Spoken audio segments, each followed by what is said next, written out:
Konferensii mirga namoomaa torban dhufu Jenevaatti taa'amuuf jiru sababeeffachuun biyyoonni michoota gargaarsa Itoophiyaa 17 waloon ibsa har'a baasaniin Itoophiyaan nageenyaa fi eegumsa uummata nagaa hojjettoota gargaarsaa dabalatee akka mirkaneessituu fi guutuu biyyattiitti nagaa buusuuf akka hojjettu waamicha dhiyeessan.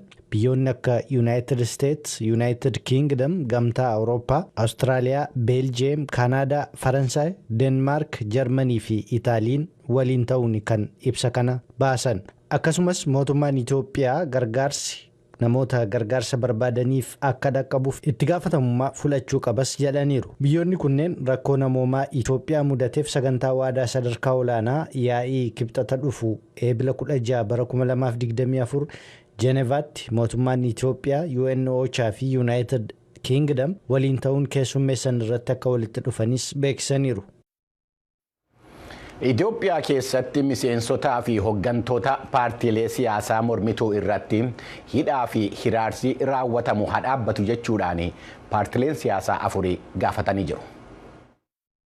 Paartileen siyaasaa mormituu waliin hojjetan kan Itoophiyaa keessa socho'an 4 dhaaba tokkummaa Itoophiyaa, paartii warraaqsa uummata Itoophiyaa, paartii sochii Giyoonaawi Amaaraa fi paartii Innaat waliin ta'uun ibsa baasaniin hidhaanii fi hiraarsi hooggantootaa fi miseensota isaanii irratti raawwataa jiraachuu himaniiru. Ibsa isaanii keessattis yeroo ammaa hojimaataa fi seerarraa karaa kaateen akkasumas karaa itti gaafatamummaa hin qabnee fi sababni isaa karaa hin beekamneen hooggantoonni fi miseensonni paartilee mormitootaa manneen hidhaa seeraan hin beekamnetti hidhamuu fi haqa dhabaniirus jedhaniiru. Dura taa'aan paartii warraaqsa uummata Itoophiyaa obbo Zinaabuu Abarraa fi paartii tokkummaa Itoophiyaatti qindeessaa giddu galeessaa kan ta'an obbo Caannalaw Zayyadee ammayyuu hidhaarra akka jiranis ibsichi eereera. Mata duree wal waraansi haa dhaabbatu jedhuun hiriira nagaa warra qopheessaa turan gaafa 27 bara 2016 akka lakkoofsa Itoophiyaatti to'ataman itti aanaa dura taa'aa paartii warraaqsa uummata Itoophiyaa obbo Maggabe Biluyi dabalatee ammayyuu mana hidhaa Awaash Arbaatti argamus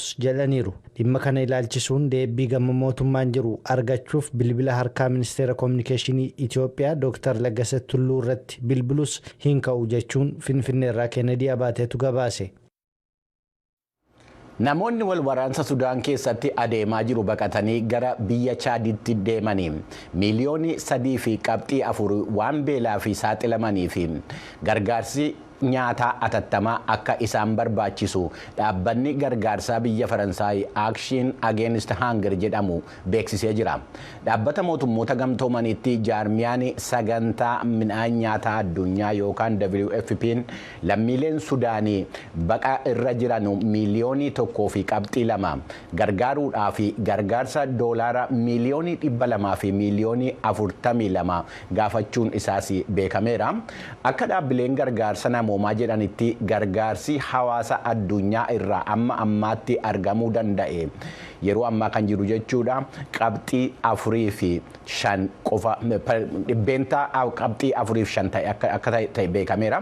Biyyi walakkeessa Afrikaa namootni jireenya isaanii irraa buqqa'an biyya keessattis kan buqqa'an dabalatee jechuudha.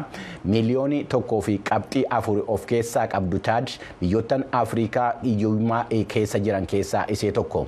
Baqattoota Chaad keessatti qubatanii jiran keessaa kumni 900 lammiilee Sudaanii yommuu ta'anu isaan keessaas immoo dhibbeentaan 90 dubartootaa fi ijoolleewwan ta'uu isaanii maddi oduu Ajaansi Firaansi Pireesii beeksisee jira.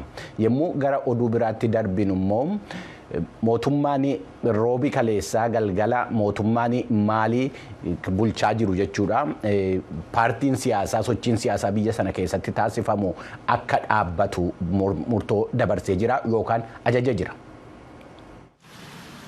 Roobii kaleessaa galgala ibsa dubbii himaan mootummaa juuntaa isa fonqolcha mootummaan aangoo qabateeru Abdullaahi Maayigaa televiziyoona mootummaan hoogganamuun dubbisameen murtoon kun kan barbaachise sirna uummataa eeguun barbaachisaa ta'uu kaasuun tarkaanfiin kun kan bara darbe filannoon biyyatti yeroo hin murtoofneef akka dheereffamu kan kenname hordofee kan fudhatamedhas jedhan. Maaliin bara 2022 irraa kaastee tasgabbii siyaasaa kan dhabde yommuu ta'u fonqolcha mootummaa yeroo lama taasifteetti. Maaliin waggoota 10 oliif fincila garee warra jihaadistii kanneen alqaayidaa waliin hidhata qabu jedhamaniin tasgabbii dhabdeettu. Bara 2021tti gareen koloneel Asiimii Gooyitaa kan fonqolcha mootummaa yeroo lammaffaa taasise filannoo biyyaalessaa ji'a guraandhalaa bara 2024tti taasifamuuf ture qophii ga'aa taasisuun nurra jiraata jechuun ji'a fulbaanaa bara 2023 keessa yeroo hin beekamneef dheeresse. Amma immoo biyyattii keessatti yeroo hin beekamneef sochiin siyaasaa kamiyyuu akka hin taasifamne dhorkuusaa kan labse. Seera tumtoomni gamtaa Awurooppaa roobii kaleessaa seera sirna godaansaa haaromsee raggaasisanii jiru. Oduun kunis kunooti bal'inaan.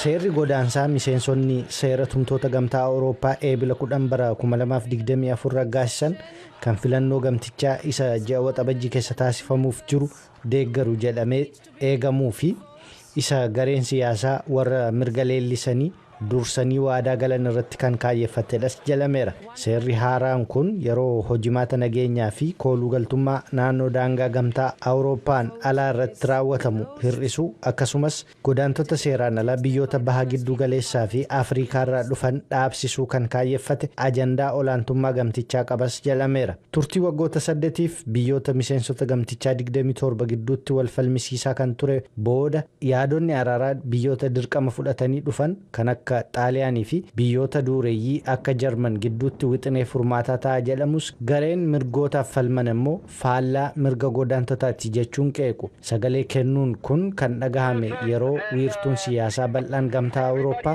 dhiibbaa warra leellistoota mirgaa jala jirutti yommuu ta'u ji'a lamaan booda filannoo paarlaamaa Awurooppaa guutuu keessatti taasifamuuf jiruttis teessoo ni argatu jedhamee eegama. Biyyoonni gamtaa Awurooppaa seera kana hojiirra oolchuuf turtii waggaa lama kan fudhatu yommuu ta'u xiinxaltoonni immoo halkan tokkotti jijjiiramni dhufu hin jiru jechuun akeekkachiisu. Dhuma irrattis as Yuunaayitid Isteetsi keessatti taphataa kubbaa miilaa Ameerikaa beekamaa kan turee fi bara tokko keessa haadha warraa isaa duraanii ajjeesuudhaan himatame mata duree addunyaa kan ture O.J. Simpson umurii isaa waggaa 76tti roobii kaleessaa halkanii magaala Las Vegas keessatti du'aan boqotee jira. Hordoftoota keenya oduun keenya kanarraa kanumaan raawwata amma gara qophii keenya biraatti darbina nu wajjin tura.